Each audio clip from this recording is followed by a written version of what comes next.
Alors salut à tous et bienvenue sur Crypto LFDM. Aujourd'hui on est en live et on a deux invités de marque. On a notamment une personne qui gère la communication chez Neutron et on a le gestionnaire de la page Cosmos France, enfin du Telegram Cosmos France. Et aujourd'hui ils vont se présenter l'un à l'autre. Moi je m'appelle Adrien, je suis plus connu sous le pseudo Zdedex. Voilà, donc je suis sur l'écosystème Cosmos depuis quelques temps quand même, dans la crypto depuis 2014, je bosse chez Ledger depuis 6 ans. Ah oui. Et j'ai Stakelab à côté qui est un validateur et qui fait du staking, du relaying sur l'écosystème Cosmos, sur à peu près 60 chains. Et en plus de ça, voilà, comme tu dis, donc la petite partie Cosmos France qui était abandonnée, j'ai essayé de la reprendre, on va dire avec les mains, pour la bouger un peu, la secouer, parce qu'il n'y avait pas grand-chose. Donc on essaie de rebouger tout ça, faire du contenu et essayer de communiquer en fait avec tout ce que nous, par exemple, on peut avoir en tant que validateur, vu qu'on est partout. On a une vision un peu globale, donc on essaie de donner cette vision aux utilisateurs et aux gens qui s'intéressent à l'écosystème pour qu'ils puissent avoir un avis sur à peu près tout et après créer le leur et investir où ils veulent. Ça fait un plaisir. Ok. Bon bah c'est cool, on en parlera de toute façon, on parlera de ce que tu fais juste après en détail. De toute façon on aura une partie, je vous explique, on aura une partie où on va parler clairement de l'inter-chain security. Et ensuite on parlera vraiment de ce que chacun fait en détail. Et on prendra peut-être une demi-heure pour parler que de ça. Salut Spade DH, c'est comme ça que ça se prononce. Salut.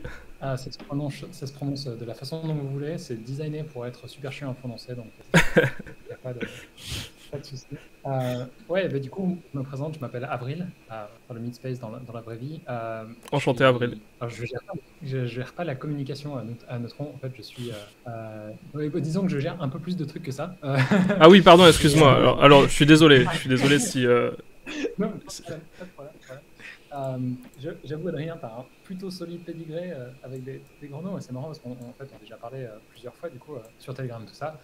Mais bref, sur mon parcours à moi, je travaille à P2P. P2P et c'est le second plus large validateur qui ne garde pas vos clés en mémoire de l'industrie, et on a fait pas mal de différents projets. On a fait plusieurs développements techniques pour le Graph, pour Agoric, et au passage, on a aussi fondé Lido, qui est le plus grand DeFi protocole par valeur verrouillée. Alors, je suis désolé, je vais faire que des anglicismes ou des formulations cheloues parce que j'ai plus du tout l'habitude de discuter de... Non, mais t'inquiète, vas-y. Hein. Donc, au contraire, vous allez enrichir mon vocabulaire en français, ça va être cool. Bah, nous, on dit Lido, bref, vu qu'on le prononce.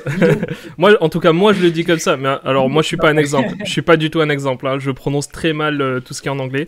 Donc, ne me prenez surtout pas comme exemple.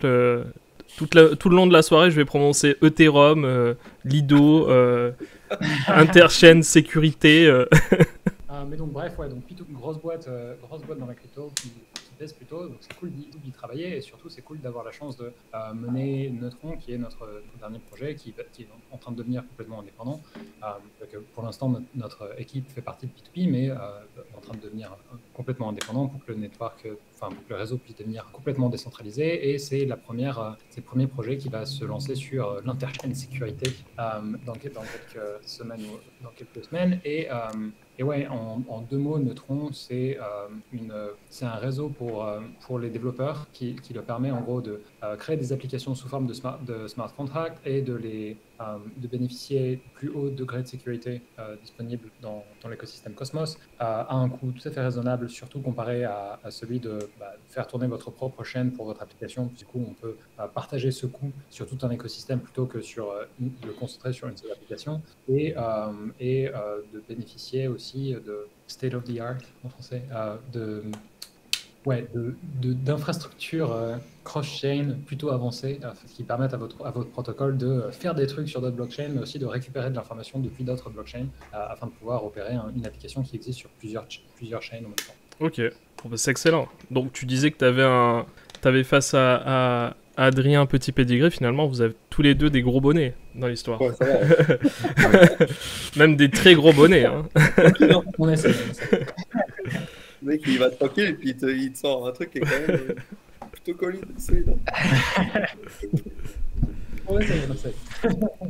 Donc ça va, on a deux grandes personnes aujourd'hui, bah c'est cool de vous accueillir sur ce live. Ouais. Aujourd'hui, comme vous le savez, le sujet de ce soir, d'aujourd'hui, parce qu'il est 4h, excusez-moi. Le sujet d'aujourd'hui, c'est de parler de l'inter-chain security, et on va voir ensemble déjà ce que c'est. est-ce que quelqu'un voudrait prendre la parole pour expliquer ce que c'est? Et moi, je pense que Hugo, tu es prêt à en parler. Moi, si tu veux, je suis peut-être pas le meilleur, mais en gros, très simplement, l'Interchain Security, c'est la dernière grosse mise à jour de Cosmos. La proposal vient juste d'être live et va permettre en fait tout simplement de partager la sécurité d'Atom, créer une nouvelle chaîne en partageant la sécurité d'Atom. Et donc leverage la puissance, en fait, le stacking d'Atom sur une autre chaîne, qui sera une chaîne fille, dans une première version. Et il y a différents projets qui vont se lancer sur l'Interchain Security, qui vont utiliser la blockchain d'Atom, et il y a plusieurs avantages, dont Neutron. Spade va bien nous expliquer pourquoi ils ont choisi ça et comment ça va fonctionner. Et ça, du coup, c'est très intéressant. Ça implique plein de choses pour Cosmos. C'est la plus grosse mise à jour sur Cosmos, sur Atom, depuis longtemps. Ça donne en fait un sens à Atom, qui aujourd'hui ne sert à rien. Et maintenant, tu vas avoir ça sur Atom. Enfin, ne sert à rien. N'a pas de vraie fonction. Tu vas pouvoir utiliser la sécurité de Cosmos, les validateurs de Cosmos, pour te sécuriser une chaîne. Et en contrepartie, toi, en tant que stacker d'Atom, tu vas en théorie avoir des revenus supplémentaires de ces chaînes filles. Mais du coup, pour relancer sur le sujet, en effet, c'est une des mises à jour peut-être les plus importantes quand même de l'histoire de Cosmos Hub en fait. Et moi, ce que je trouve particulièrement élégant, et alors c'est pas la panacée non plus, c'est une mise à jour de cette ampleur. De toute façon, ça crée des changements qui font que va y avoir des obstacles et des difficultés qu'il faudra surmonter en tant que communauté et même au niveau économique et technique. Mais moi, ce que je trouve particulièrement élégant dans cette technologie, c'est qu'en fait, elle permet au Cosmos Hub de monétiser précisément les caractéristiques pour lesquelles il y a eu cette histoire que le hub sert à rien, c'est-à-dire son minimalisme et sa sécurité. C'est-à-dire que le hub, il fait pas des millions de choses différemment, enfin des millions de choses différentes. En fait, c'est juste une chaîne qui continue de tourner quoi qu'il arrive. Et ça, en fait, c'est super intéressant pour cette technologie-là particulièrement. Et en fait, ça en fait la chaîne qui est de très très loin la mieux placée pour utiliser cette technologie et attirer des projets.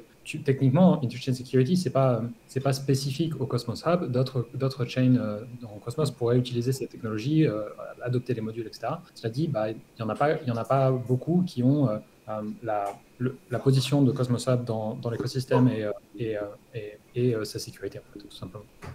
D'accord, écoute. Adrien, tu as quelque chose à rajouter? Non, je pense que justement aussi c'est... Alors oui, c'est une des premières grosses mises à jour depuis très longtemps sur Cosmos, parce que si on regarde bien, que ce soit au niveau de la gouvernance, la chaîne a été très stable, elle n'a pas bougé. Je pense que d'ailleurs c'est la chaîne où tu pouvais la laisser tourner sur un serveur, partir 2 années sur une île paradisiaque, revenir avec ton million d'atomes qui t'attendait. Je pense qu'il y en a plein qui auraient pu faire ça aurait très bien fonctionné. Maintenant, ça commence à bouger. On voit là deux mises à jour en moins d'un mois.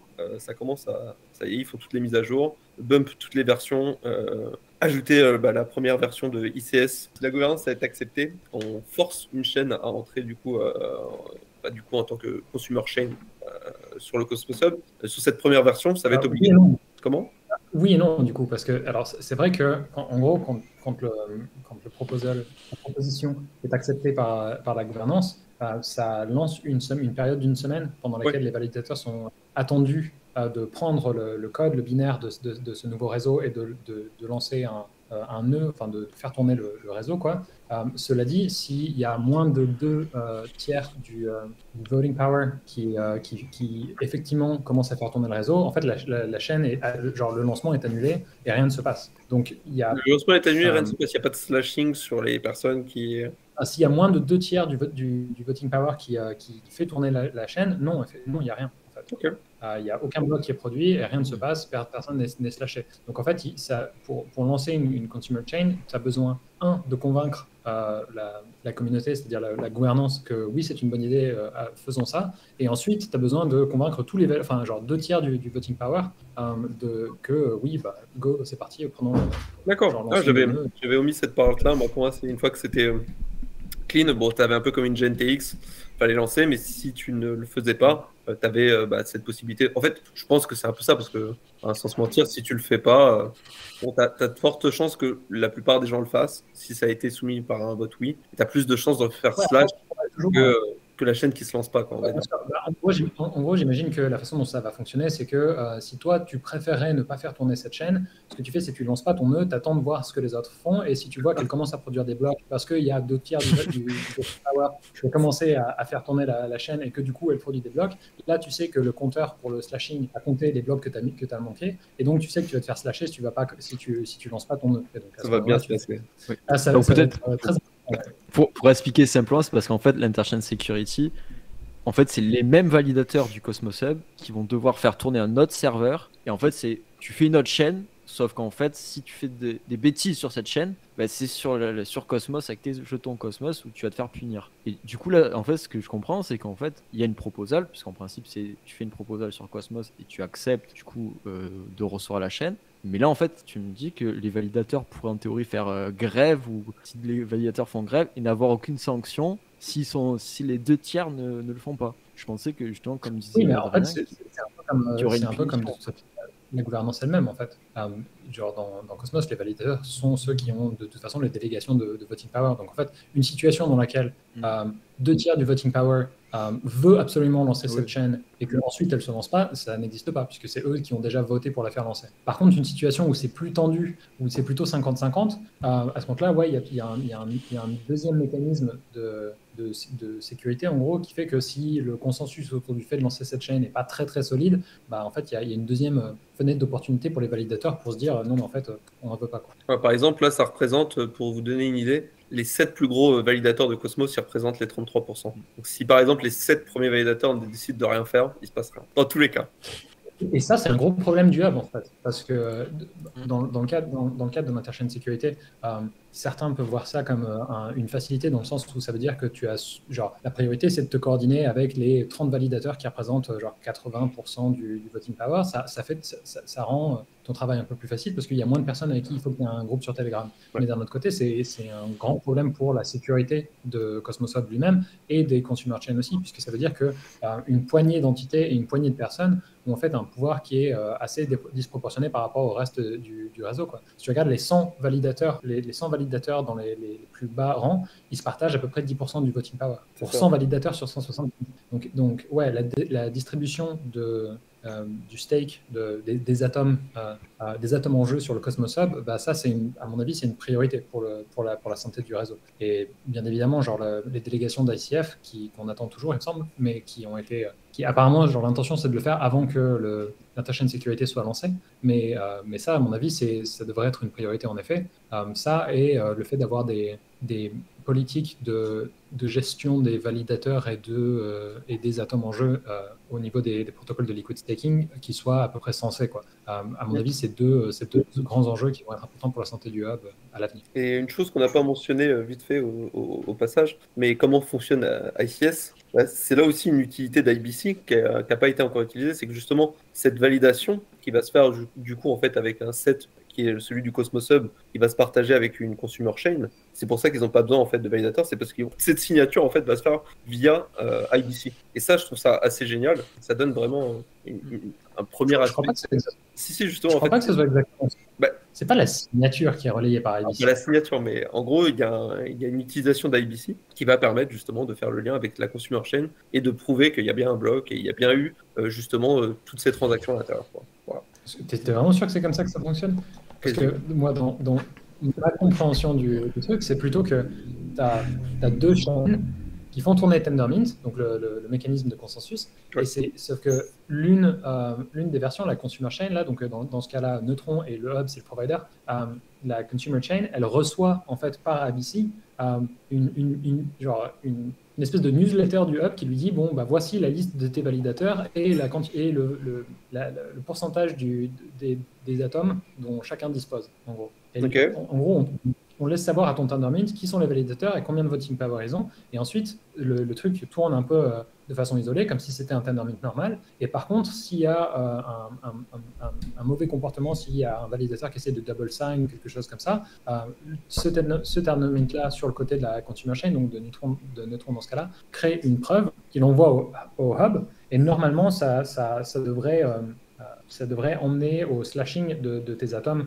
automatiquement. La dernière mise à jour à ce niveau-là, c'est qu'on a suspendu ce mécanisme pour l'instant. C'est une forme de négociation pour pouvoir rasséréner les validateurs et certaines des organisations fondatrices de Cosmos, disons, qui est pas top, ce qui veut dire qu'on va devoir passer par la gouvernance pour pouvoir slasher les validateurs sur Atom. C'est pas top.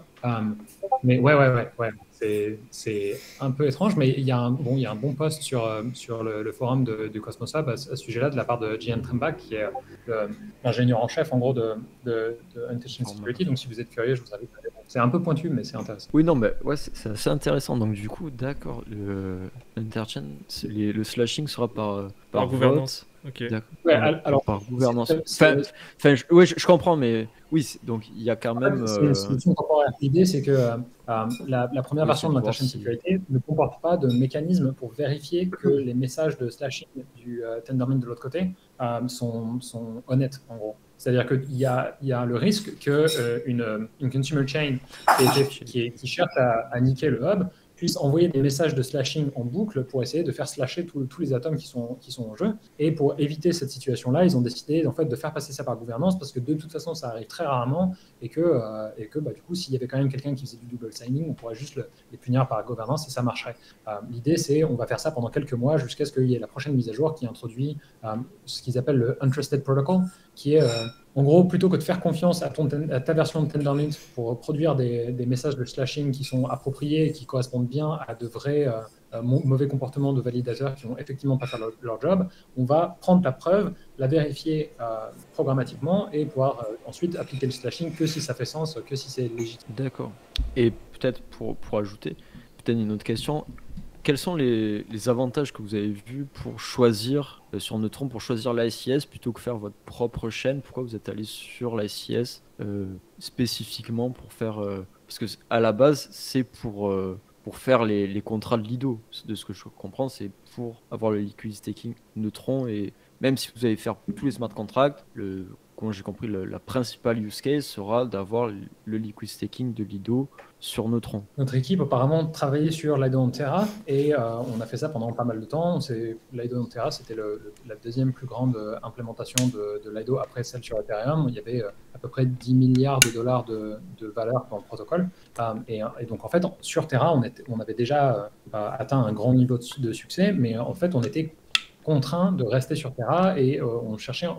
on avait cette question de recherche qui était, en fait, comment est-ce que tu peux faire un protocole qui est capable de passer à l'échelle de Cosmos, en gros, pas de juste une chaîne sur laquelle il fait son business, mais qui est capable de se connecter à toutes les chaînes dans Cosmos, sachant que, un, il y en a tellement que c'est pas très pratique en fait, d'avoir à adapter ton protocole à chaque fois que tu veux le lancer sur une nouvelle chaîne, et que deux, toutes les chaînes n'ont pas la capacité d'avoir des smart contracts. En fait. Donc ça, c'était un peu la question de recherche à laquelle on se heurtait, et ça nous a amené en fait à créer une nouvelle sorte d'architecture pour ce à quoi ce protocole de liquid staking pourrait ressembler. Le problème, c'est qu'en fait, il n'y avait pas de plateforme qui remplissait les critères qui permettraient à ce genre de protocole de voir le jour. En fait. La plupart des plateformes n'avaient pas le degré de sécurité suffisant pour pouvoir lancer ce genre d'application, parce que par exemple, le liquid staking, c'est un bon exemple, parce que c'est assez facile en fait, de monter dans les chiffres, mais en gros, ce protocole de liquid staking qui s'adresserait à l'ensemble de l'écosystème Cosmos, s'il atteignait ne serait-ce que 10% du marché, du staked cap, enfin de la valeur en jeu sur le Cosmos Hub, en fait, il aurait déjà eu plus de TVL, de valeur, que la sécurité de la plupart des blockchains. Genre, ça inclut Osmosis, Juno et les autres. Et donc, en fait, très rapidement, tu deviens une cible. En fait. Ton protocole est tellement grand que, en fait, il est rentable de commencer à attaquer la chaîne, histoire d'essayer de récupérer de la valeur qui est dans ton protocole. Donc ça, c'était le premier truc, la sécurité. Le truc qui va avec, en fait, c'est que la sécurité dans Cosmos, comme quand tu lances ta propre chaîne, ça a un coût. Et donc, on a plein d'applications il y a des applications qui sont qui ont beaucoup de réussite, et notamment Osmosis, c'est le projet qui a réussi à lancer son app chain et à s'installer dans l'écosystème le mieux, à tel point qu'on entend souvent le fait qui est le vrai hub, est-ce le Cosmos Hub ou Osmosis. C'est vraiment un projet qui a eu énormément de succès. Pour autant, Osmosis l'année dernière d'après DeFi Lama, a fait 50 millions de revenus. C'est pas mal. Le problème, c'est que quand tu prends en compte les incentives, mais aussi l'inflation pour pouvoir payer les validateurs et les stakers, en fait, tu te rends compte que le projet a fait des pertes. Donc, c'est un projet qui a énormément de succès, pourtant, il fait des pertes. Donc, le coût de la sécurité, c'est un autre truc qui est vachement important. Et enfin, les deux derniers éléments qui étaient importants et qu'on ne trouvait pas dans les plateformes qui existaient, c'était un certain degré de credible neutrality, de crédibilité comme intermédiaire neutre, en gros, ou comme plateforme neutre, qui, en fait, en gros, il n'y avait que le hub qui a cette aura de je me trouve au milieu de l'écosystème, je ne suis pas partisan dans le sens où moi, mes bagues, c'est Atom, ce n'est pas tel ou tel autre projet. Et donc, avoir une plateforme qui bénéficiait de ce positionnement-là au centre de l'écosystème avec un degré de neutralité, c'est quelque chose qui a d'autant plus d'importance quand tu fais un protocole qui s'étend sur plusieurs chaînes, parce que, en fait, il faut que les communautés de ces autres chaînes puissent pouvoir accepter ce protocole et pas le voir comme une source de compétition ou quelque chose qui va venir capturer leur économie, etc., quoi. Donc, la credible neutrality. Et le dernier truc, c'était que, en fait, il n'y avait juste pas l'infrastructure pour pouvoir construire ce type d'application au-dessus d'IBC. C'est-à-dire que, oui, tu avais IBC, mais par contre, si tu voulais utiliser ICA, donc Institution Accounts, depuis tes smart contracts, en fait, c'est pas possible. À moins que tu à moins que tu reconstruises le Institution Accounts module sous la forme de smart contract et que tu serves ça comme de ton implémentation un peu maison pour ICA. Et pareil pour les queries cross-chain. Donc ces deux trucs-là, ça n'existait pas non plus et ça, c'était très limitant en termes de ce que tu peux construire comme smart contract genre interchain. Donc c'est plutôt ça qui nous a amené à faire notre compte. Donc c'est vrai que ça vient d'une question qu'on s'est posée à l'origine parce qu'on travaillait sur Lido, mais la raison pour laquelle on a fait notre compte, c'est surtout parce qu'on a vu qu'il y avait un trou dans le marché. En gros, genre ça, c'était pas possible de le faire sur Cosmos. On s'est dit que en fait, c'était probablement une des meilleures façons d'accélérer la croissance de l'écosystème, parce que aujourd'hui, si tu veux bénéficier des technologies cross-chain qui existent dans l'écosystème, tu es obligé de faire une blockchain. Et c'est très très cool, surtout quand tu as les moyens et l'ambition de rentabiliser ça. Mais dans la plupart des cas, c'est pas forcément le truc le plus approprié. Donc permettre à toutes ces technologies d'être utilisées plus rapidement et par plus de projets, ça permettait d'accélérer la croissance de l'écosystème. Quels avantages tu vois au hub de payer la sécurité pour parce qu'en fait c'est ça, on paye la sécurité c'est pas le hub qui paye, c'est les validateurs. En fait, c'est par exemple quand tu as une nouvelle chaîne, soit tu as une tokenomic que tu crées, tu décides de créer ton jeton Miaou par exemple, avec une tokenomic où tu donnes 10% de tes tokens en airdrop, on va dire par exemple. Et voilà, et tu dis tiens, 10%, je vais le donner à mes validateurs. Et ensuite, le reste, on verra. Ça sera des incentives avec des pools ou autres. Du coup, tu vas chercher des validateurs, tu vas leur dire voilà, ça c'est ma chaîne. Si tu rentres dans ma chaîne, tiens, je te donne 1% de la supply. Je te la délègue et du coup, tu vas avoir une incentive à venir valider. La personne va te dire ok, c'est cool, je viens parce que j'ai une bonne incentive à venir et ton projet me plaît. Si ton projet a une petite TVL, comme on va dire la plupart des blockchains qui tournent actuellement sur Cosmos, sur la soixantaine, on va dire, il y en a à peu près, il y a bien 90% qui n'a pas une grosse TVL, qui doit être dans les moins de 50 millions, on va dire. Donc c'est des chaînes qui sont quand même assez facilement attaquables par des whales, donc des baleines. Pour eux, c'est vraiment rien. Ils peuvent vraiment les attaquer, les faire tomber, détenir limite plus de 50% du power, arrêter les chaînes, et puis voilà. Juste dire stop, fini les conneries quoi. Et ça du coup c'est un problème si tu veux des produits financiers qui peuvent être potentiellement intéressants s'ils avaient une plus grosse TVL on va dire, et pas forcément TVL mais juste une plus grosse sécurité. Donc par exemple une chaîne comme Dex qui fait justement des sortes de produits financiers un peu sur tout. Ils sont un peu, ils ont un stablecoin, ils veulent faire des produits style un peu de l'or, de l'argent, des commodities comme on dit en anglais. J'ai pas le mot en français, désolé. Que des Anglais ici, que des Anglais. Commodité, mais... voilà, eux en fait ils ont vraiment un avantage à avoir une grosse sécurité de Atom pour être sûr que personne va venir casser leur chaîne en gros. Donc ça après c'est pas un problème pour eux de entre guillemets payer pour ça, pour cette sécurité, parce qu'en fait ils vont y avoir un avantage, ils vont avoir l'avantage aussi d'être représentés comme un peu le petit bébé du Cosmos Hub on va dire. Donc en fait ils vont gagner énormément déjà en liquidité, parce que du coup les gens vont l'associer au projet, et actuellement Atom et Cosmos Hub, c'est un peu le Bitcoin de notre écosystème. Tu le changeras pas. C'est pas parce qu'il y a un Osmosis, c'est pas parce qu'il y a un Evmos ou je ne sais quelle chaîne qui va arriver. On prend généralement la chaîne qui a tout créé et qui est un peu l'initiation de tout, quoi. C'est comme Ethereum. Ethereum, même s'il y a des projets géniaux en dessous, Uniswap, ce que tu veux, ils dépasseront jamais Ethereum parce que c'est Ethereum, ils ont tout fait en dessous. Et à chaque fois, c'est comme ça. Hein. Une fois que tu as été un peu le premier lead, tu as beau forquer autant de fois que tu veux le truc, c'est généralement le premier qui gagne le plus l'attention parce que c'est le plus connu. Et tout le monde va dire ah mais en fait tu viens de là-bas. Ah oui, si je viens de là-bas, en fait c'est que là-bas c'est mieux. Et les gens le voient généralement comme ça et c'est comme ça que ça se passe. Donc là c'est pareil. Comme Dex, ils vont payer entre guillemets pour avoir cette sécurité avec leurs jetons et les donner à des gens qui ont de l'atome. Mais derrière, ils vont avoir toute cette value qui devrait, et ça on ne le sait pas, hein, ça devrait se passer comme ça. Moi j'ai une question, peut-être que tu peux répondre Spade, parce que moi là-dessus j'ai pas exploré.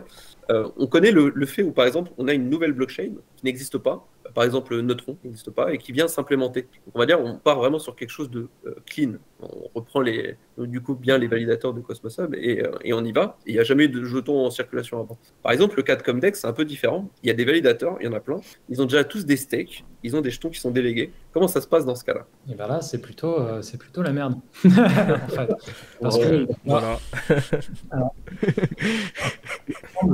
En fait, il n'y a pas vraiment de manuel sur comment faire ça. C'est-à-dire que de toute façon, ICS, la version qui existe actuellement, ne te permet pas de garder un peu ton set sur le côté, mais en même temps d'en virer quelques-uns pour mettre des validateurs Cosmos à la place. Ça ne marche pas comme ça. Tu prends le tout ou rien, quoi. Et du coup, pour l'instant, c'est assez difficile de faire ce genre de migration. Donc, nous, on n'est pas dans cette situation, donc on n'a pas vraiment creusé le sujet non plus. Ouais.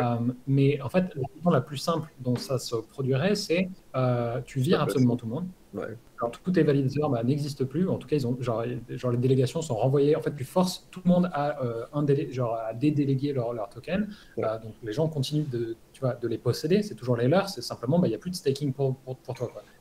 Et ensuite, tu changes quelques modules dans ta blockchain et tu la relances avec les validateurs du hub et ça roule sur la nouvelle méthodologie. Maintenant, évidemment, politiquement, c'est pas très acceptable en fait parce que tu vois, les validateurs qui ont lancé ta chaîne et qui la font tourner, a priori, il y en a une bonne partie qui était là depuis le début. A priori, ils étaient en train de faire de l'argent, donc c'est-à-dire que leur société, dépendent des projections qu'ils ont fait sur le fait que ils valident ton network, etc. Donc il y a pas mal de trucs qui sont en ligne en termes de loyauté, en termes de politique et en termes même des économies des finances de chacun, quoi. Et donc c'est assez difficile. Dans le cas de Stride, Stride aujourd'hui tourne sur son propre set de validateurs et apparemment ils expérimentent autour d'une idée qui encore une fois, je ne suis pas de Stride déjà, donc je ne suis pas mieux placé pour en parler. Et puis surtout, je n'ai pas fait de très grands... Note financière advice. Mais en gros, Stride, apparemment, ils sont en train d'expérimenter autour de l'idée de faire que, en gros, il y ait des validateurs qui vérifient les blocs, et ça serait ceux du hub par le biais de l'interface de sécurité, et d'autres validateurs qui font d'autres tâches, en gros, soit qui font tourner un oracle, etc., et que ça, en fait, ça serait une façon de parquer les anciens validateurs sans qu'ils aient trop le seum, parce qu'ils continuent d'avoir une tâche et de toucher quelques strides. Donc bon, c'est ma compréhension du truc. En tout cas, faites votre propre idée. Mais c'est surtout, en fait, c'était plus pour les utilisateurs qui nous écoutent, parce que ils voient que ça change tous les matins. Des fois, on leur dit ouais, ça va être ça la première chaîne qui va se lancer. Ça, en fait, du coup, ça va changer. Ça va être comme Dex maintenant. Alors, en fait, les gens sont un peu perdus et je pense qu'ils ont besoin aussi d'être un peu rassurés, surtout sur comment ça va se passer, parce que en tant qu'utilisateur, tu as des jetons, tu n'as pas envie de perdre. Tu dis bon, est-ce que je ne stake maintenant? Potentiellement, oui, une stake maintenant. Si tu veux être sûr de tout garder, le mieux c'est un stake maintenant. Au pire, vends-les. Au moins, tu n'as pas perdu.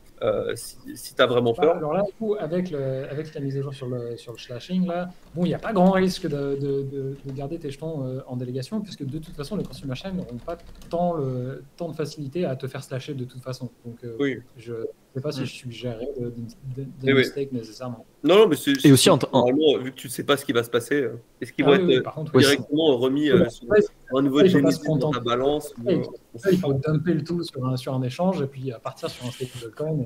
Et puis, tant qu'à faire, retourner sur des fiat et acheter, je sais pas, genre acheter tout sur le livret A et puis voilà. Ouais, c'est plus c'est ça, exactement. Non, en tant qu'utilisateur aussi, qu'est-ce que ça va changer pour moi, l'ICS?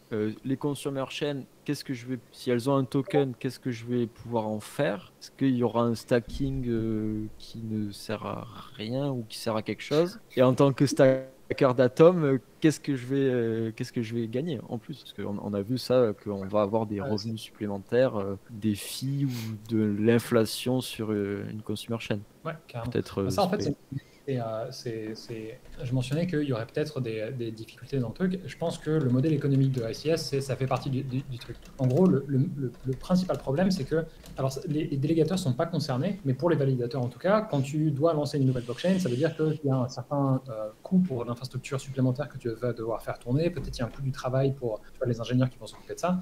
Et ce coût-là, il est plus ou moins instantané. En gros, dès que la chaîne commence à tourner, hop, tu sais que par mois, tu vas devoir payer ce coût extra. Les revenus qui viennent des consumer chains, en fait, il y en a plusieurs mécanismes. Il y a les frais de transaction et puis tous les autres types de frais que la chaîne pourrait générer. Donc, par exemple, pour le cas de Noble, ça pourrait être les frais sur le fait de créer ou de détruire des USDC. Noble, qui sera la chaîne qui aura l'USDC. Ouais, c'est ça. Pour un DEX, ça pourrait être les frais d'échange, en gros. Tout ça, tous ces frais-là, ils pourraient potentiellement être partagés avec le hub. Et en fait, c'est assez customisable, en gros. C'est-à-dire que tu fais ta proposition, ton proposal pour le hub, et ensuite, c'est le hub et sa communauté qui décident si oui ou non ça lui convient. Il n'y a pas vraiment de mécanisme qui est enshrined, qui ne peut pas être changé, etc. En fait, c'est assez malléable. Le principal mécanisme, c'est surtout que tu as un module sur la consumer chain qui s'appelle le distribution module. Ce module, en général, c'est celui qui collecte les frais de transaction et, en fonction des blockchains, il peut faire d'autres missions aussi, et qui ensuite les distribue aux validateurs et aux délégateurs. Là, dans le cas d'une consumer chain, il ne fait pas ça directement. Ce qu'il fait, c'est qu'il en prend une partie et il l'envoie au hub pour que le hub, ensuite, avec son propre distribution module, puisse faire la même chose et le distribuer lui-même au consumer chain, etc. Donc, le premier mécanisme, c'est les frais de transaction et les autres frais potentiels. Le deuxième mécanisme, c'est un peu le MEV, la Maximum Extractable Value. MEV, très, très brièvement, c'est l'idée que dans certains contextes, pouvoir agencer les transactions dans un certain ordre, ça peut te permettre d'extraire des profits. Par exemple, si moi je sais que toi tu vas faire un gros trade pour acheter énormément d'atomes, probablement ce que je vais faire, c'est que je vais vouloir en acheter avant toi et te les vendre en gros. Et comme ça, moi j'ai déjà fait monter un peu le prix, toi tu le fais monter encore plus, moi je peux le revendre ensuite moins cher et hop, je fais un petit peu. Et donc ça, en gros, cette capacité à organiser les transactions, ça a de la valeur et donc il y a moyen de créer des systèmes qui permettent de faire ça de façon un peu plus décentralisée que si c'est simplement, moi je suis un très gros validateur, j'ai les moyens de faire des recherches pour pouvoir optimiser ça et me faire plein de thunes en réorganisant les transactions.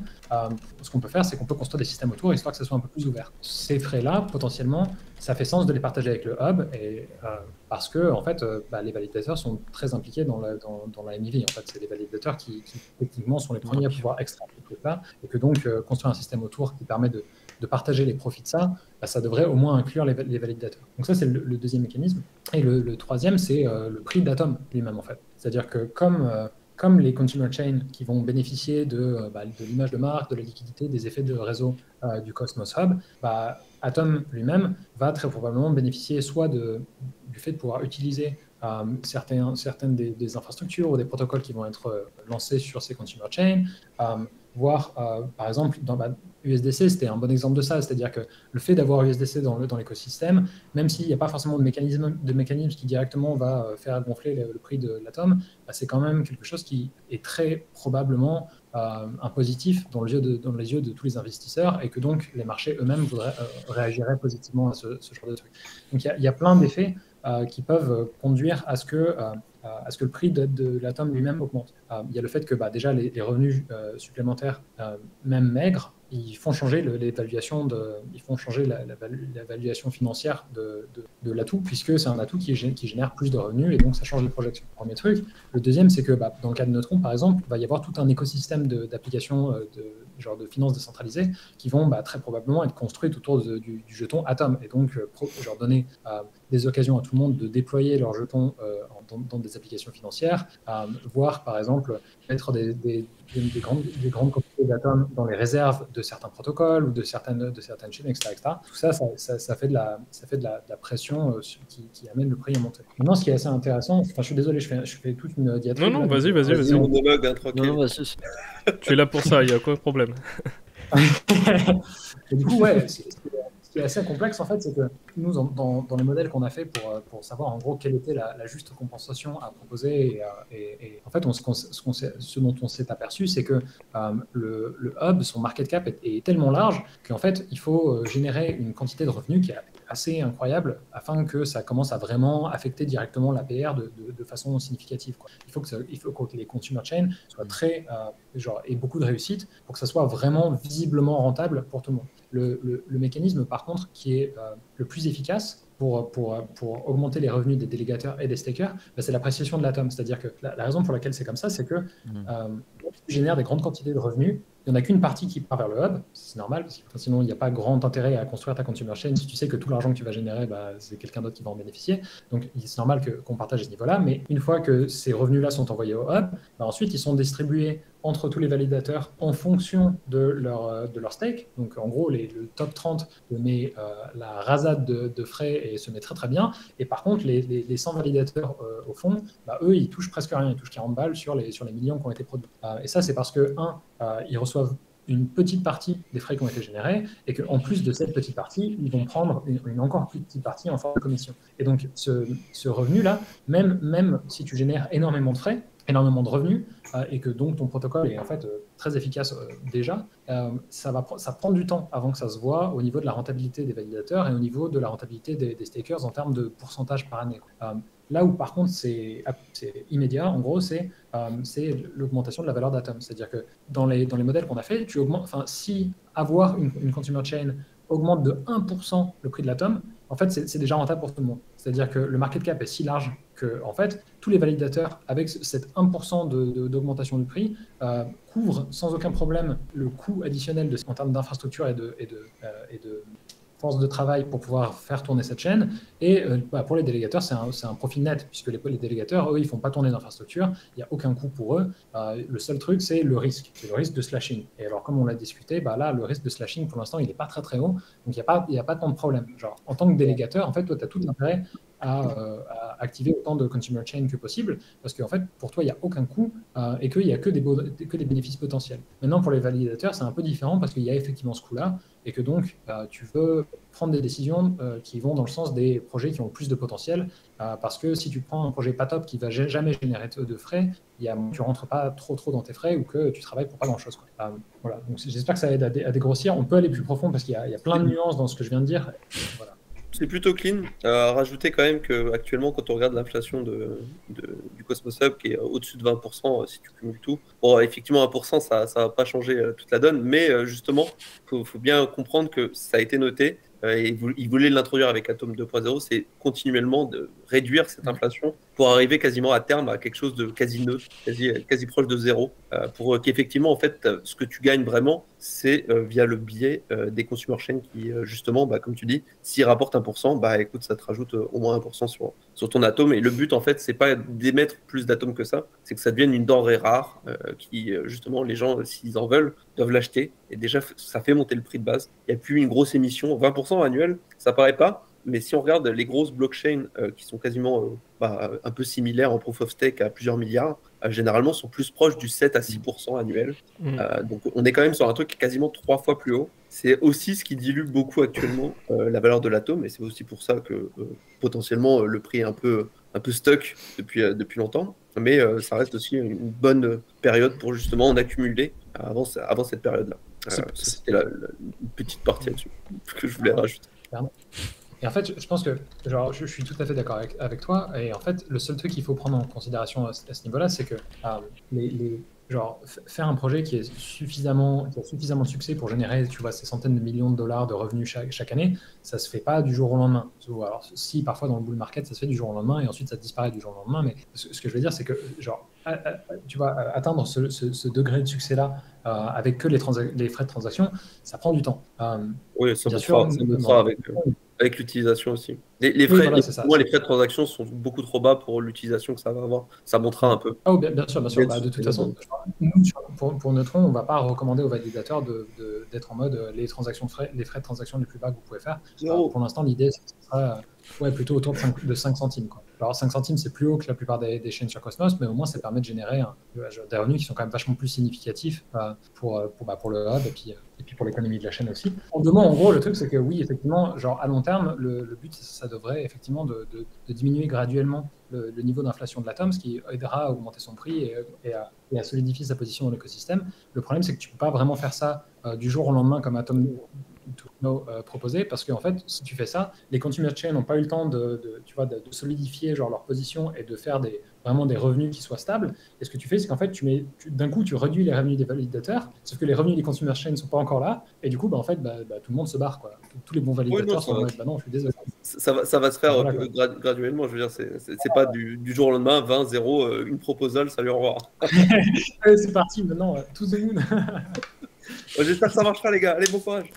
Non, je pense que justement aussi, c'est un avantage parce que il y a le petit côté early aussi de se dire que si au départ, en plus de générer de la valeur sur l'atome, il y a le rendement sur les jetons qui vont s'ajouter avec les consumer chains, ça fera un double rendement. Je pense que ça s'équilibrera avec le temps. Si ça gagne trop, au bout d'un moment, ils vont se dire bon, ok, on réduit. Si ça gagne pas assez, bon, on verra comment on ajuste. Mais enfin voilà, ça reste un modèle économique qui va se lancer, qu'on n'a jamais testé en vrai. Donc il faut un test, hein. Il faut voir ce que ça donne. Et je pense que ça s'équilibrera avec le temps. Il n'y a aucun modèle économique qui s'est créé en une journée en disant bon voilà, ça marche, c'est comme ça, on touche rien. non, ça va s'ajuster au fur et à mesure. Et aussi, il y a l'avantage de dire que, par exemple, pour les jetons, parce que c'est aussi ce qu'on voulait parler rapidement, que vous allez gagner, qu'est-ce que vous allez en faire? Ça va dépendre déjà des projets. Hein. Si c'est un projet comme Neutron qui vous propose du liquid staking, potentiellement vous allez rebalancer en liquid staking ailleurs. Par-dessus Neutron qui font du liquid staking, mais Neutron ne fait pas du oui, effectivement, le Neutron ne fera pas de liquid staking, mais vous pourrez dumper tous vos neutrons. Pas l'utilité, mais bon, c'est quelque chose que vous pouvez faire. Par exemple, sur Terra, ça s'était fait à l'époque, il y avait plein de jetons. Vous gagnez plein de conneries à staker du Luna. Ce qu'ont fait la plupart des gens, c'est pas les garder. Hein. Tu revends tout et tu remets tout en Luna potentiellement pour augmenter ton bag. Là, tu pourras faire exactement la même chose. Tout vendre et restaker du Atom. C'est pas d'autres tokens, d'autres projets ou quoi que tu récupères. En fait, ce que tu récupères, c'est surtout que Terra avait toute une suite de stablecoins. Oui. Il y en avait, le principal, c'était pour les dollars, et puis les autres, c'était pour les autres monnaies pour lesquelles ils faisaient des stablecoins. Donc, en fait, tu récupérais de la poussière je sais pas quelle est la monnaie du nom, enfin le nom de la monnaie en Mongolie, mais tu en récupérais du coup des trucs comme ça. Oui, voilà. Les gens les swappaient ou pour les Luna, en effet, parce que. Oui, voilà, c'est un peu ça. Tu vas avoir un peu de poussière de tout. Ça dépend, bien sûr. Moi, je parle d'un utilisateur normal, hein, pas qu'un mec qui a 1 million d'atomes. Bien sûr, lui, il va pas prendre des poussières. Mais on va dire pour un utilisateur commun, ça risque potentiellement d'être des poussières pour commencer. Donc, après, à terme, à voir, hein, ça peut prendre de la valeur, justement. Donc, après, c'est une stratégie, chacun fera comme il veut. Les conserver, les accumuler, les réutiliser dans d'autres protocoles. Après, voilà, chacun utilise sa stratégie. Une stratégie très simple, c'est de tout remettre en atome pour en accumuler encore plus. Ça fonctionne très bien. Après, c'est chacun sa stratégie. Mais c'est toute la question en général, c'est qu'est-ce qu'on va faire de toutes ces poussières? Est-ce qu'on va les... Moi à titre perso, ça dépendra vraiment de combien je stack en atome, mais je vais vous donner la stratégie de la plupart des utilisateurs. Un truc que je connais pas, je me suis pas trop intéressé. Imaginons, non, mais je prends un exemple, attention. Je suis pas en train de dire je suis l'expert qui va faire un truc et tout. Non, mais je suis un utilisateur lambda. Je vois un machin qui vient d'apparaître sur mon stacking et tout. Je vois ça, je fais ouais, vas-y, comment on fait pour s'en débarrasser? C'est ça, la plupart des gens vont faire ça, je pense. Ils vont pas essayer de comprendre. Voilà. C'est ça. Après, ça peut être aussi un moteur pour comprendre ce qu'est le projet derrière. D'où vient cette miette? Qu'est-ce que je vais en faire? Est-ce que je la mange tout de suite ou est-ce que j'attends plus tard? Ce que je comprends surtout, c'est que j'avais compris qu'il y aurait peut-être de l'inflation sur les jetons qui seraient redistribués, mais là, on parle que des frais de transaction. En fait, il n'y aura pas vraiment de chaîne qui vont sortir. C'est ça. C'est en fait consumer chain de faire cette économie comme ils veulent. Après, et après, c'est aussi une des propositions, une des valeurs de la CS, et ce qui rend ça super intéressant pour certains projets, c'est que justement, tu peux avoir le choix de ne pas avoir de token, par exemple. Dans plein de cas, ne pas avoir de token, c'est un peu de tirer une balle dans le pied. Mais là c'est possible, et ça peut être super intéressant pour faire un business model qui fait un peu plus de sens que certains de ceux qu'on voit dans cette industrie. Tu vois. L'autre truc, c'est que tu peux avoir un token qui n'a pas d'inflation, ou alors très peu d'inflation.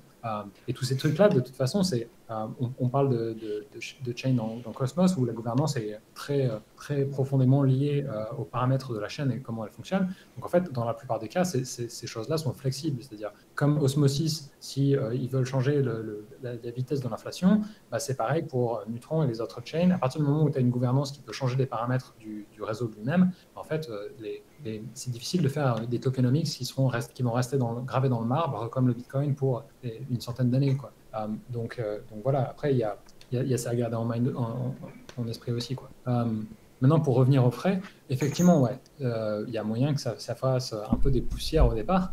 Dans le cas de Neutron, on va accepter plusieurs dénominations quand il s'agit de payer les frais de transaction. Une des raisons pour ça, c'est parce que c'est super chiant la première fois que tu veux interagir avec une chain, de devoir aller sur un DEX, swap un peu de n'importe quel token que tu as pour récupérer un peu de leur native asset et ensuite de pouvoir l'avoir pour payer tes frais de transaction. C'est super chiant à faire, donc autant permettre aux gens de payer avec de l'Atom ou dans notre cas aussi des USDC. Il y aura 3 dénominations qui sont utilisables afin de payer les frais de transaction sur Atom, mais ça veut dire que du coup les délégateurs recevront un mix de ces 3 trucs. Un des systèmes qu'on veut implémenter éventuellement, c'est un truc qui va nous permettre de consolider soit le mix, soit carrément de prendre tous les frais de transaction qu'on a reçus et de les consolider dans une seule position, que ce soit le jeton natif de Neutron, Atom ou SVC, par exemple, d'avoir des proportions qui soient fixes, ce qui n'est pas le cas at launch, mais en fait, ça pose quelques challenges techniques, et notamment le fait que,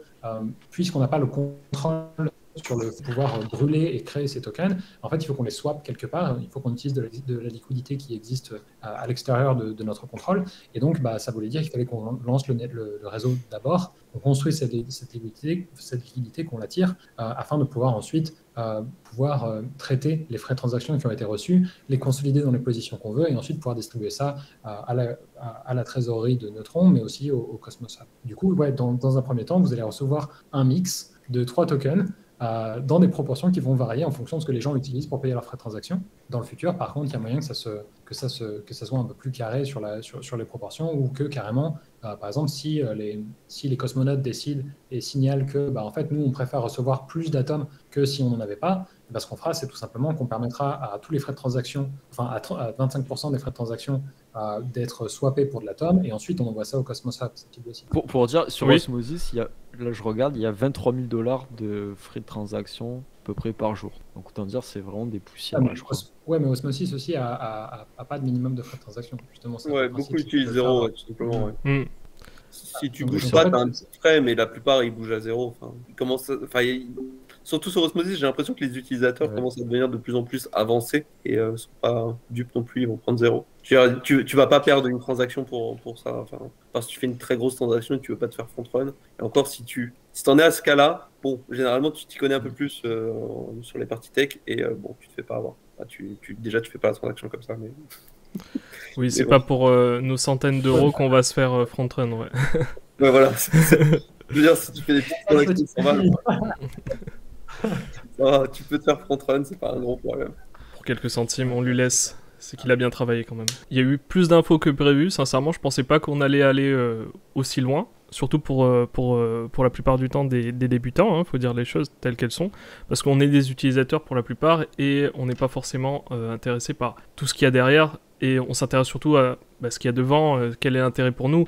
Donc vous l'avez dit durant ce live aussi, l'intérêt c'est justement de faire prendre aussi de la valeur à l'atome, c'est ça l'intérêt premier. Pour les validateurs, l'intérêt serait du coup d'avoir une chaîne beaucoup moins chère en infrastructure à mettre en place, une sécurité accrue et du coup une facilité aussi de gestion, c'est ce que tu disais Spade, si je me trompe pas. En fait le truc, déjà il faut imaginer un truc, c'est que, c'est pas vraiment ça, tu payes pas moins. La seule différence c'est que déjà t'imagines que les gens qui sont sur le set de Cosmos ils ont forcément plus de revenus qu'un mec qui est sur une chaîne style une chaîne qui a 10 millions de TVL. Même si tu es dans les premiers 10 millions de TVL, même dans les premiers validateurs, selon l'inflation, tu fais du 100, 200 dollars par mois. C'est minime. 100 ou 200 dollars par mois, même si tu es dans les derniers du Cosmos Hub, avec une commission un peu montée genre à 4-5%, tu fais déjà un peu plus, je pense. Donc il y a déjà ça, en fait, c'est que tu es sûr, d'un point de vue infrastructure, on va dire, tu penses que les validateurs sont censés déjà générer plus d'argent et donc du coup avoir une infrastructure plus stable que juste runner une chaîne à Atos, on va dire, quoi. Sinon, après, ça reste la même chose, ça reste faire tourner un serveur et il n'y a pas de changement de coût. C'est pas moins coûteux, c'est juste que tu as plus de chances que le validateur ait plus de gains via Cosmos Hub et du coup, il a une infrastructure plus stable. C'est aussi pour ça d'ailleurs qu'il y a beaucoup de débats sur est-ce qu'on doit faire tourner, laisser tourner des gens avec 0% de commission alors que c'est des white labels et qui gagnent de l'argent autrement et du coup ils peuvent se permettre d'avoir cette facilité d'avoir un 0%. Bon, il y a plein de débats comme ça entre validateurs, après c'est vraiment un sujet spécifique pour les validateurs. Pour un utilisateur, ce qu'il faut se dire, c'est pas forcément mettre tous ses œufs dans le même panier, donc pas tous sur le même validateur. Essayer d'aider à la décentralisation, pas forcément des très gros. On peut en utiliser d'ailleurs, bien pour un côté un peu plus stable, on va dire, mais c'est bien diversifié et éviter ceux qui ont vraiment 0%. Déjà, ça vous exclut des airdrops pour la plupart du temps. Et en plus de ça, c'est toujours mieux au moins de donner un peu d'argent. Un petit pourcentage de commission, c'est rien. C'est pas les commissions, c'est sur les rewards, c'est pas sur votre stake. Donc vous n'allez pas perdre d'argent, vous allez juste perdre 1% de reward ou 2 ou 4 ou 5, mais c'est pas grand chose, quoi. Et au moins derrière vous avez une sécurité avec des gens qui ont une infrastructure stable. Et qu'est-ce que vous pensez du coup de mesh sécurité? Sécurité, hein, j'ai bien dit mesh sécurité, pas security. Alors, à la différence en fait entre mesh sécurité et justement l'interchain sécurité. Sur l'interchain sécurité, donc c'est un set de validateurs, par exemple le Cosmos Hub, que vous allez entre guillemets utiliser pour sécuriser une autre consumer chain. Dans le modèle de mesh security, c'est vraiment des sets indépendants. Donc vous allez vraiment avoir un set de chaque côté, peu importe ce qu'il y a dedans comme validateur, on s'en fout. C'est pas le problème. Chacun peut garder vraiment son set de validateurs. Et derrière, en fait, ce qu'on va faire, c'est on va vraiment provide une sorte de sécurité qui va se partager. Donc si par exemple j'ai une sécurité à 4 milliards d'un côté et à 100 millions d'un côté, on pourrait imaginer que ça ferait à 4 milliards 1. On va un peu accumuler en fait. Du coup, non, les calculations ne marchent pas comme ça. Mais par contre, oui, on partage. On te voit plus, Spade. On l'a perdu. Reviens, s'il te plaît. Il met des bâches comme ça. Mais ouais, non, les calculs ne marchent pas comme ça parce qu'en fait, dans la mesh security, tu choisis un cap pour le voting power et du coup, tu peux pas. Par exemple, moi, je ne vais pas mettre 100% des atouts de ma chaîne dans les contrats de mesh security parce que sinon, il y a plus de sécurité pour ma propre chaîne. Donc, tu peux pas partager à 100% comme ça. Et c'est aussi pour ça que un des atouts, un des trade-offs en gros entre les deux, c'est que avec Mesh Security, ton projet, quand il reçoit de la sécurité de quelqu'un d'autre, d'un autre projet, est vachement plus indépendant. Si d'un coup les relations sont plus top, tu peux rompre cette cloud, tu auras un peu moins de sécurité, mais ça ne va pas foutre ton projet à l'eau en toi. Tandis que dans l'interchain sécurité, c'est vachement plus compliqué. Par contre, le trade-off, c'est que la quantité de sécurité que tu reçois n'est pas la même, quoi. Dans le cas de l'interchain security, ça te permet de bénéficier de l'entièreté de la sécurité du Cosmos Hub d'un coup, tandis que dans le cas de Mesh Security, personne ne donnerait 100% du voting power à Atom, parce que sinon, tu n'as juste pas de validateur set et du coup, ça ne marche pas non plus, quoi. D'accord. Ouais. Donc, voilà. Et ça, du coup, ça s'appelle la cross-délégation. C'est pas la... Alors, si on va mettre des termes sur chaque, voilà, il y a la cross-délégation et la cross-validation. Il y en a un qui apporte la validation, donc ce qu'on fait avec Interchain Security, où vraiment on va valider de l'autre côté. Et là, c'est vraiment, en fait, on partage des délégations de chaque côté pour, entre guillemets, augmenter la sécurité. C'est pas vraiment, on apporte de la validation de l'autre côté, quoi. Donc, c'est vraiment, comme je disais, c'est vraiment, tu as des sets qui sont indépendants et autonomes. Compétition entre les deux ou complémentarité? Comment? Interchain sécurité, mesh sécurité, compétition ou complémentarité? Potentiellement, il y avait une question là-dessus. Est-ce que tu pourrais pas run les deux? Je crois que Informal disait qu'on pouvait run les deux, hein, je crois. C'est pas de bêtises. L'idée, c'est d'avoir les deux en même temps. Ouais, c'est une vision que je partage. Il y a un truc, moi, c'est plus pour la blague, même si techniquement ça fonctionne. Mais en gros, on pourrait avoir une situation dans laquelle le hub, je refais la replicated security, l'intention security, et secure Neutron, et que Neutron prend sa trésorerie, en gros, la fout sur la mesh sécurité pour sécuriser le hub. Du coup, le hub a plus de sécurité, mais comme il réplique ses sécurités, ça l'envoie à Neutron, et du coup, bref, Oui. en gros, on peut se sécuriser nous-mêmes par l'intermédiaire du Cosmos Hub. Enfin, c'est très marrant à ce niveau. C'est un peu comme quand tu vas sur, je sais pas, un protocole style Kava, t'arrives, tu supplies tes trucs, tu borrow, et ce que t'as borrow, tu le resupplies, donc Tu fais tu une boucle, reborrow ouais. par-dessus, puis tu resupplies, et au final, t'arrives à augmenter ton Tu fais un cap effet assez- levier, ouais. Voilà, c'est ça, et en fait, Tu fais liquider, ouais. et puis tu fais liquider à la fin parce que t'as été trop gourmand. Mais voilà, justement, peut-être pourquoi. Faut faire attention aussi avec ces mécanismes parce que c'est très tentant. Oui, faites très attention au bout de liquidité, ouais. Faites super attention, ouais. Non, mais alors justement, voilà, c'est un peu deux modèles différents et qui pourraient justement être, se compléter, hein, comme tu disais, justement, ça pourrait se faire à terme. À savoir que bon, là, on arrive vraiment sur une mise en place d'ICS, Mesh Security, ça reste encore du POC, c'est même pas encore d'ailleurs, c'est vraiment pas lancé, quoi. Il y a une roadmap tentative de la part de Osmosis, Confio et certains des gars d'Uno qui cherchent à la mettre en prod d'ici 1 an. C'est une première roadmap, donc que si ces dates tiennent, ce serait super. Mais je l'ai dit, moi, ça m'étonnerait pas que ça prenne plus de temps que ça.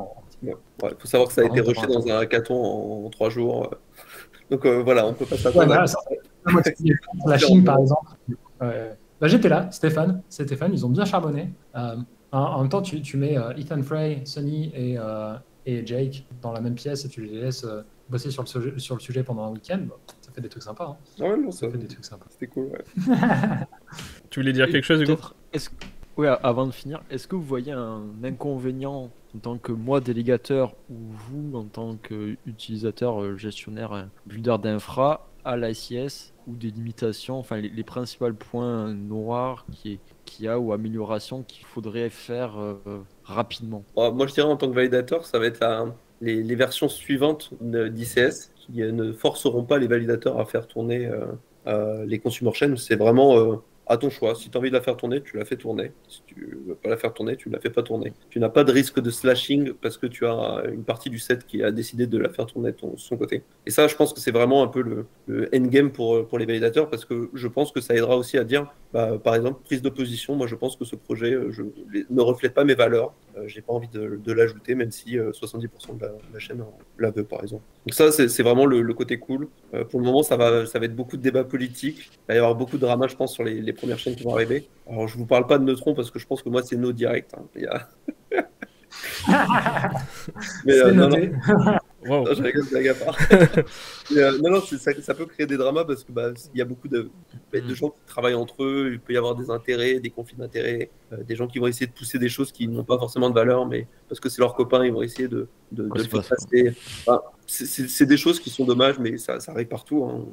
C'est comme ça. Et au début, on sera obligé de s'y forcer si la communauté le veut et si le set, entre guillemets, la grosse puissance du set le veut aussi. D'accord. Donc ça, c'est vraiment la petite partie qui serait améliorée et qui va s'améliorer au fur et à mesure du temps.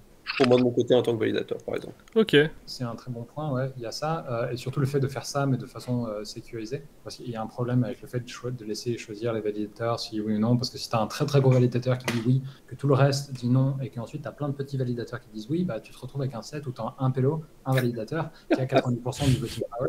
Et du coup, c'est pas très décentralisé comme fait. Clairement. Arriver de façon sécurisée, ça va être un challenge, mais c'est quelque chose qui va être très intéressant. Sinon, donc, du point de vue des délégateurs, il n'y a pas trop de, y a pas trop de coûts ou de risques, surtout avec le slashing qui est désactivé pour l'instant. Du point de vue de l'infrastructure, la réactivation du slashing de façon automatisée, histoire qu'on n'ait pas à faire si un validateur qui essaie de double assigner, qu'on n'ait pas à faire des proposals par la gouvernance, ça sera bien. Ce genre de truc. Ok. Voilà, ce qu'il faut penser aussi, c'est juste un petit dernier point, si vous êtes un délégateur du coup d'Atom sur le Cosmos Hub, c'est pas parce que vous allez avoir une nouvelle chaîne et dire waouh trop bien, je vais gagner des rewards en plus, qu'il faut voter oui. Dior toujours, faites vos recherches. regardez si le projet est intéressant ou pas, regardez un peu Twitter au pire, il y aura forcément des avis. Venez sur les channels style Cosmos France, discuter avec nous là-dessus. Vous aurez des avis de plein de gens de l'écosystème. Et après, vous pouvez finaliser avec le vôtre. Et c'est important parce que voilà, ça reste de la politique. C'est comme quand on va voter, il faut un minimum regarder. Parce que bon, après, sinon, on pourrait voter oui partout, mais on a envie de pousser shitcoin. Hein. Oui, après. Alors, on voit que les proposals sur Cosmos, déjà. Ça fait débat. Beaucoup de choses. Ouais, mais on va pas se lancer finalement. Je pense qu'on va déjà faire une vidéo compacte sur l'inter. Ouais. non, mais moi je vais juste promote notre communauté Cosmos France. Hein, donc c'est notre petit Telegram. On essaie d'avoir un weekly, bi-weekly, ça dépend des semaines. Si j'ai le temps ou si je suis pas malade, qui share de la news. Donc venez, c'est super cool. Il y a une bonne commu. Il y a des parties tech. On a même des channels pour les devs. On est en train de faire une petite partie associative aussi. On fera du contenu, que ce soit dev ou pas dev. Il y aura des events, potentiellement des petits meet-up. On va peut-être avoir un studio et tout. Donc plutôt cool. Si vous voulez nous rejoindre, c'est juste mon chilling de commu. Voilà. Bah t'as raison. Bah évidemment, mais le lien de toute façon sera dans la vidéo. On vous mettra le lien dans la vidéo, quoi qu'il arrive. L'airdrop Neutron, c'est quand qu'on a la chaîne Neutron et l'airdrop Neutron? C'est dans 2 semaines, 3 semaines. La chaîne dans pas longtemps. Un mois et demi. Un mois et demi. Ouais, un truc comme ça, ouais, à peu près, ouais. Ça dépend. Déjà, de toute façon, il faut qu'on mette l'ICS sur le hub, et ensuite on pourra penser à commencer à lancer Neutron. On va faire une annonce en gros dans laquelle on va détailler, parce qu'on avait fait l'année dernière en septembre, on avait annoncé notre roadmap pour jusqu'au launch en gros, et jusqu'ici on s'y est tenu en fait mois par mois, tous les testnets, les audits, tous ces trucs. Cela dit, en fait l'ICS a été un peu beaucoup repoussé, donc en fait nous on a commencé à faire d'autres trucs, et donc on va détailler un peu tout ça dans une annonce bientôt, et comme ça on aura tous une bonne idée de quand est-ce que notre lance, ça sera intéressant. Et sinon pour la publication du proposal du Cosmos Hub sur les forums, ça devrait être très bientôt, parce que de toute façon c'est pas lié à un proposal, donc on peut le faire à n'importe quel moment. Le seul truc qu'on attend pour l'instant, c'est que on est en train de mettre en place une fondation pour le réseau, pour que notre équipe soit pas ad vitam aeternam la seule équipe qui puisse contribuer. Le but du jeu, c'est quand même de décentraliser ça au niveau des tokens, mais aussi au niveau des gens qui participent activement à ce réseau-là. Donc on est en train de mettre tout un tas d'infrastructures en place pour ça, et on attend que la fondation soit prête pour pouvoir faire cette proposition-là depuis la fondation. Donc doigt croisé, ce sera cette semaine. Sinon, peut-être un peu plus tard, ça dépend des gens qui font de la presse. Ok, c'est parfait. Je pense qu'on a terminé sur ça. On va se quitter du coup. Merci encore d'être venu. Merci d'avoir présenté l'Interchain Sécurité avec beaucoup d'informations et beaucoup de précisions aussi. Je suis assez content. Voilà. C'est cool. Sur ce, on se retrouvera peut-être sur... C'était très cool. J'espère qu'on se retrouvera sur d'autres vidéos. On vous invitera sur d'autres projets peut-être, si ça marche. Allez, sur ce, ciao.